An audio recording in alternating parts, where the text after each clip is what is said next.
नमस्कार, मी संतोष पाटील. मी स्थानिक भूमिपत्र मिरागाव ते राहणारा. आमची वडिलोपार्जित जमिनीमध्ये आम्ही वडिलांनी घर बांधलंय आणि त्यापासून आम्ही 40 वर्ष तिकडे राहतोय. जेव्हा डीपी प्लॅन कुठे नव्हते तेव्हापासून आम्ही रोड वापरतोय. आज बाजूला सोसायटी होती, त्यांची पण कंपाऊंड वॉल अलग आहे, आमची पण कंपाऊंड वॉल अलग आहे.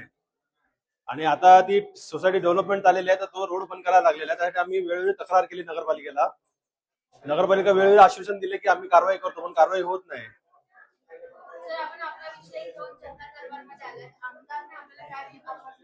आमदारने सांगितलं की डीपी प्लॅन मध्ये असं तसं सांगितलं त्यांनी, पण माझं म्हणणं असं आहे की जर स्थानिक लोकांचे रोड बंद होत असतील असे, जे डीपी प्लॅन किंवा नगर रचना स्थानिक लोकांसाठी बनवलेली आहे, नगरपालिका कोणासाठी आहे?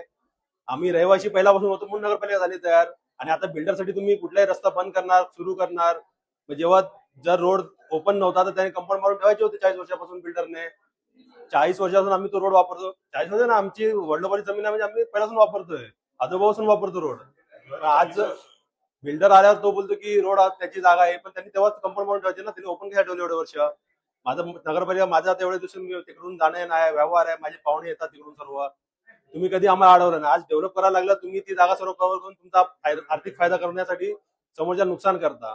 आणि याच्यासाठी सर्व मिले बघत आहे, सर्वांचा सपोर्ट आहे. कारण जे मी लाईटी खांबे लावलेले आहेत त्याचे मी फोटो काढून एक दिवस फेसबुकवर टाकले की दुसऱ्या दिवशी खांबे डायरेक्ट कटिंग करून टाकतात. त्यांना विचारलं, त्यांच्याकडे ऑर्डर नसते, काहीच नसते. हे कसं काय होतं? एवढे मॅनेज कशाला करता तुम्ही?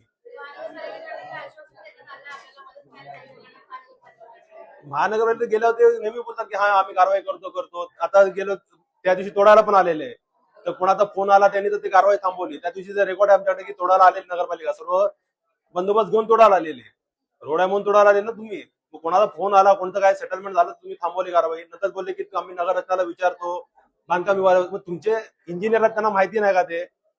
तुम्ही त्यावेळी उत्तर द्या ना की रोड आहे का नाही.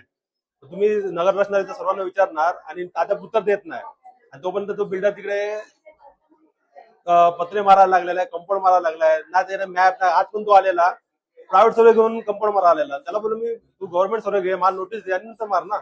आणि सार्वजनिक रोड बंद करण्यासाठी तो प्रयत्न सुरू आहे की त्याला कुठेतरी मोठा फायदा होणार आहे. त्यालाच नाही, सोसायटीसाठी पण नाही. हा दुसऱ्या कोणत्या थर्ड पार्टीला फायदा होणार, त्यासाठी तो बिल्डर मेहनत करतोय. मागे जे 2 प्लॉट आहेत मोठे मोठे, त्यांना 18 मीटरचा रोड आहे, आणि जर हा रस्ता त्यांनी झोल केला, खाऊन टाकला, तर त्यांना डायरेक्ट 30 मीटरचा रोड भेटणार. त्यामुळे हे सर्व त्रास सुरू आहे मला. तर मी या अन्यायाविरुद्ध आवाज उठवतो. मी सध्या समाज माध्यमावर पण क्लिप टाकलेली आहे. मला भरपूर रिस्पॉन्स आलेला आहे. सर्वांनी बोललेलं की तुमचा ओपन रोड होता, आम्ही एवढे दिवस यायचो तिकडून, कधी आम्हाला कोणी रोखलं नाही, टोकलं नाही. फक्त मागच्या वर्षीपासून बोर्ड लागला, गेट लागला, सगळं सुरू झालेलं. मग 40 वर्ष तुम्ही काय करत होते? 40 वर्षापासून बंद करून ठेवायचा होता. मग त्या रोडमध्ये माझी पण जागा आहे ना.